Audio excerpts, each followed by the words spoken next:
WhatsApp dit affaire LGBTQ au Sénégal. Un célèbre animateur et un artiste et un des Français pris dans une affaire de mœurs. Je vais rebondir sur ça pour mes compatriotes sénégalais pour qu'ils comprennent le game de ce qui se passe réellement ici dans ce monde. Ok, m'a dit, pour vous qui ne connaissez pas la personne que j'avais citée sur ma vidéo, c'est tout simplement un animateur télé très célèbre ici.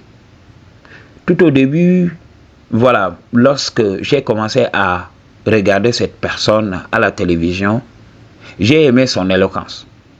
C'est une personne très éloquente, c'est une personne très cultivée, on aime ça. Mais il y avait une chose qui ne me plaisait pas chez cette personne-là, sa manière de rire, le rire forcé. Ok? J'entendais, donc je pouvais voir, moi je suis spirituel, moi je sais voir au-delà. Je voyais le rire forcé. Et pour moi, tout au début, le rire était trop féminin pour moi. Ok? Donc s'il y a quelque chose qui me déplaît au Sénégal, c'est à cause de ça. Vous savez, quand quelqu'un parle le vrai Wolof, moi je suis ici du Sud. Je parle le Wolof avec un accent du Sud. Quand je parle le Wolof, tout le monde sait que voilà, je ne suis pas né au Nord. Les gens qui sont nés vers Dakar et tout ça, vers les autres régions, ils ont un accent particulier. Et ça fait plaisir, ok, quand on entend ces gens parler en utilisant le bon Wolof. Ça fait plaisir, franchement. Alors, lui, il a le verbe. En Wolof, il s'exprime de manière excellente. Ok? Donc, ces émissions étaient tout le temps animées. Mais moi, il y avait anguille sous roche. Parce que, durant ma courte expérience de cette vie, qui est d'ailleurs très riche, j'ai côtoyé ce type de personnes. J'avais même des amis avec ces comportements-là. Ok? Des amis efféminés. Nous, on ne comprenait pas. Tout au début, on croyait que oui, ces personnes jouaient à des jeux. Alors, on a essayé de changer ces personnes-là. Ok? Je me rappelle, il y avait 2 de mes amis, pour vous dire. Ok? Ils étaient là, tout le temps efféminés, ces genres de trucs-là. Nous, on ne comprenait pas. On essayait de les changer. On partait avec eux. On allait s'entraîner. On allait à la salle de gym. Mais ça ne changeait pas. Toujours le même comportement. Et un jour, qu'est-ce qui se passe? Il y a un de mes amis qui a accouru pour me dire, oui, viens voir ce qui se passe ici.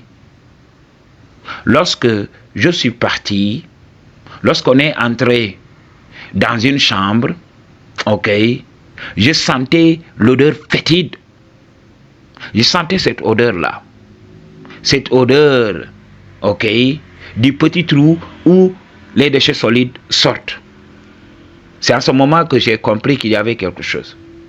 On venait comme ça, et mon ami a allumé la torche, et on les a vus comme ça. Off the rip. Off the rip. C'est une scène qui m'avait choqué jusqu'à présent. Et on les a récupérés. Comme nous, on était 2. On leur a dit nos 4 vérités. Que vous avez intérêt, malgré ce que la société dit aujourd'hui, surtout la société occidentale, moi je suis contre personne. Je suis contre personne. Mais tout au début, nous en Afrique, voilà, nous on ne connaît que 2 genres. Il faut que l'Occident nous excuse sur ça. On ne connaît que 2 genres. Alors, étant beaucoup plus jeune, aujourd'hui je peux dire que je suis un peu tolérant. Parce qu'on m'a forcé à l'être. La propagande, je vois la propagande dans les films. Tu ne peux pas regarder un film normal tant qu'on ne te montre pas ces types de relations-là. On nous a forcé avec les séries et tout ça. Alors, peut-être aujourd'hui, je peux dire que je suis un peu plus tolérant. Mais auparavant, voilà, on les a réunis et on leur a dit nos 4 vérités. En leur disant, oui, vous avez intérêt à aller chercher des meufs. Sinon, on va s'occuper de votre cas. Ça ne sera pas facile. Ok, on a vécu ensemble, on a presque le même âge. Oui, on va se casser la gueule ici, vous allez changer par la force. Et après, j'ai vu que ces gens-là ont commencé à chercher des gars, mais ça ne marchait pas. Parce qu'ils n'avaient pas cette énergie masculine. Ok? Tout le temps, les gars se moquaient d'eux et tout ça. Oui, tu es trop mou, les relations ne marchaient pas. C'est ce qui s'est passé avec le gars là. Ok? C'est pas pour tout simplement attaquer toute personne qui est un tant soit peu efféminé. Oui, ça peut exister et tout ça. Ça peut exister. Ok? Je connais des hommes, quand ils marchent comme ça, oui, quand tu les vois, tu vas dire non, ils sont de l'autre côté. Mais c'est les hommes les plus accros au shadow que je connais. C'est des hommes qui cherchent l'ego tout le temps. Je connais un ami qui est comme ça. Ok? Il est un peu efféminé, mais s'il s'agit du shadow, il est capable de dire ce qu'il faut pour y entrer. J'ai vu ce gars, comment il fonctionnait depuis longtemps. Moi, je l'avais soupçonné depuis très longtemps. Ok? Et vous savez, comme au Sénégal, chez nous, les gens n'aiment pas l'injustice. Les gens n'aiment pas voir quelqu'un qui souffre. C'est pour cela qu'il y a un élan de solidarité qui est là. Les gens essayent de le soutenir tant bien que mal. Oui, il va passer tout cela. Parce qu'on nous apprend toujours au Sénégal qu'on ne rit pas du malheur des autres. Ça, on le comprend très bien. Mais ce qui s'est passé avec cet animateur, c'est que voilà, il a été soupçonné. Parce que son nom a été cité dans une affaire rocambolesque. Ok? Un Français qui serait porteur du microbe que nous fouillons tous, le VIH. Et le gars, étant de l'autre côté, il dirige un réseau de trafic. Il est là, il fait des films à la lettre croisée en recrutant des jeunes. Parce que je l'avais dit depuis très longtemps, il y a des jeunes qui sont nés naturellement de l'autre côté. Mais il y a certains jeunes qui ont été manipulés par la pauvreté et tout ça. Ok, on leur donne des sommes énormes pour un gars qui vit dans la décrépitude. On te donne une somme conséquente et on te dit oui, coupe-toi. Ok, et il va s'exécuter, il va dire non, je vais tenir pour quelque temps. Ok, et là, le gars, il filmait tout ça. Mais il s'est avéré qu'il vit avec le VIH. Et là, il se mettait à transmettre ce VIH à beaucoup de jeunes. Ok, c'est pour cela. C'est comme ça que la police sénégalaise a pu mettre la main sur certains qui participent à ce réseau-là. Et cet animateur qu'on appelle Pape Cheikh Diallo a été cité dans l'affaire. Et on l'a appelé pour l'entendre et tout ça. La justice suit son cours. Alors, pour ne pas tout simplement entrer dans le vif du sujet, parce que l'enquête suit son cours, on n'a pas le droit de venir dire du n'importe quoi. Ok? On a juste à attendre pour que la police puisse apporter des éléments concluants sur cette affaire. Alors, c'est ce qui s'est passé. Ils ont été arrêtés avec un artiste malien qu'on appelle Djiby Dramé, qui réside au Sénégal. Ok? Donc, ils ont été appréhendés. Ce gars, cet animateur qu'on appelle Pape Cheikh Diallo, avait les mêmes problèmes. Il avait été accusé ici. Mais vous savez, comme il vit dans le showbiz, comme il vit entouré de journalistes et tout ça, lui-même étant journaliste, si je ne m'abuse, ok, il a été protégé. Ok, comme vous le savez, je vous avais parlé du Sénégal. Le Sénégal, c'est un beau pays. Le Sénégalais n'aime pas voir quelqu'un qui souffre. C'est pour cela qu'il y a des politiciens, même des personnes qui profitent de ça. Ok, un politicien va venir se victimiser ici, la population sera de son côté. Après, il retourne sa veste. Ok, ça a toujours été le cas au Sénégal. Tu fais tout pour entrer en prison et tu vas bénéficier d'un élan de soutien, d'un élan de compassion par de la population sénégalaise. Donc, c'est ce qui s'est passé. Alors, les signes sont là. Ne nous mentons pas. Nous savons la vérité. Nous savons quelles sont ces personnes-là qui entrent dans ces cercles-là. Beaucoup de gens sont double SIM. Beaucoup de gens sont double SIM. Quand tu les vois avec les femmes et tout ça, tu crois que c'est des hommes vrais. Bien sûr, il y a même des hommes qui n'attirent pas, qui ne sèment pas le doute sur eux. Tu les vois, ils sont là, musclés, masculins, la barbe et tout, alors qu'ils sont de l'autre côté. Ce que vous devez comprendre, même les hommes qui sont dans l'autre côté, il y a l'homme dans la relation et il y a la femme dans la relation. L'homme le plus efféminé, en général, occupe le rôle de la femme. Et l'homme le plus viril occupe le rôle du masculin.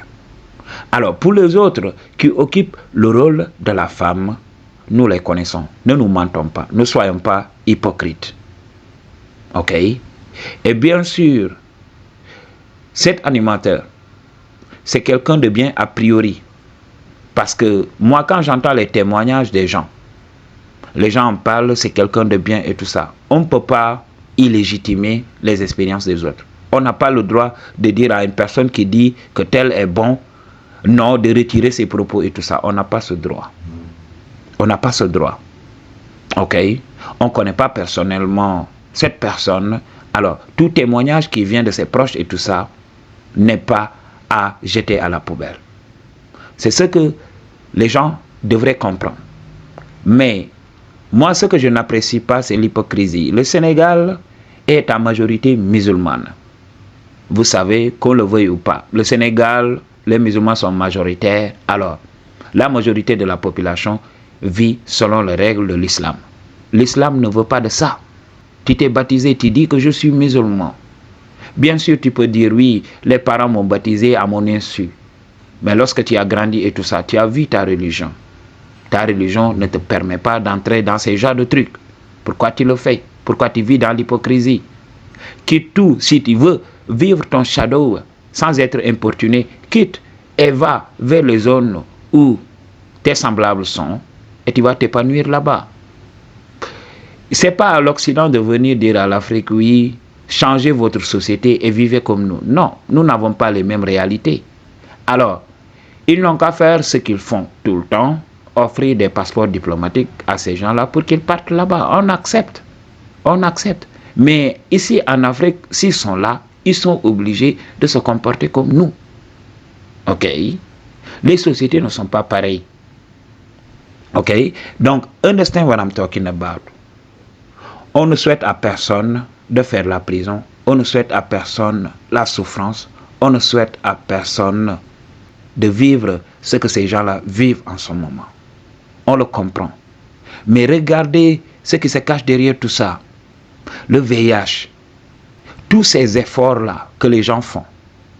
J'avais parlé du VIH. J'avais dit aux gens de ne pas avoir peur du VIH. Mais de lutter. Parce que le VIH peut être source de stigmatisation. Imagine un jour si les médecins qui travaillent avec toi, qui te soignent ou bien qui te font le dépistage, ne gardent pas le secret sur ça, ne gardent pas le secret médical. Quand on te vilipende sur la place publique, qu'est-ce qui va se passer? Tu vas rencontrer même des gens qui vont refuser de te serrer la main. Alors que beaucoup de gens savent que ça ne se transmet pas comme ça. Ok? Que le VIH, aujourd'hui, on peut le maîtriser. Mais les gens s'en foutent. Tu vas être stigmatisé et c'est ça qui va finir par avoir raison de ta vie. Alors, c'est ce qui se passe. C'est pour cela, nous tous, on devrait faire attention face à ce fléau. Mais voir des gens qui débarquent d'un pays bien donné parce qu'ils sont protégés par des gens qui sont là. Ne soyez pas bêtes.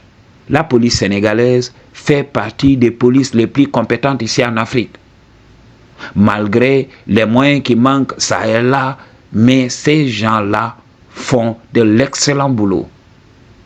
S'ils n'arrivent pas à arrêter ce trafic et tout ça, c'est que ces gens bénéficient de la protection de personnes haut placées. Ce réseau a toujours existé. Ce réseau de ces gens qui sont de l'autre côté a toujours existé dans notre pays. Mais on les a protégés. Si on avait laissé la police travailler, si on avait laissé les gens de la justice, les procureurs et tout ça, faire le travail correctement, on allait bloquer tout ça. Mais il faut savoir, il y a toujours des lobbies qui sont là. Mais comme j'ai l'habitude de le dire, on vit dans l'ère du Verseau. Dans l'ère du Verseau, tout ce qui a été caché va être révélé au grand jour. C'est pour cela que cette personne qui a ce microbe-là a été vilipendée. Et qu'est-ce qui se passe maintenant? Voilà, c'est la chasse aux sorcières pour sauver les apparences. Pour tout simplement stopper la fuite. Parce que si ça fuit trop haut, ça peut mouiller même le caleçon d'une personne très haut placée. Alors, comme nous l'avons dit en Wolof, Mandoul, que chaque personne puisse savoir. Que chaque personne puisse savoir que le monde d'aujourd'hui est très dangereux. Des gens qui promettent de nous protéger et tout ça, c'est tout simplement des gens qui ne sont là que pour leur propre gueule. Alors, understand what I'm talking about. Pour une consultation, viens donc. Toutes les informations dont tu as besoin se trouvent dans la barre de description. I choose to tell you the truth. What you gonna do about it? Peace.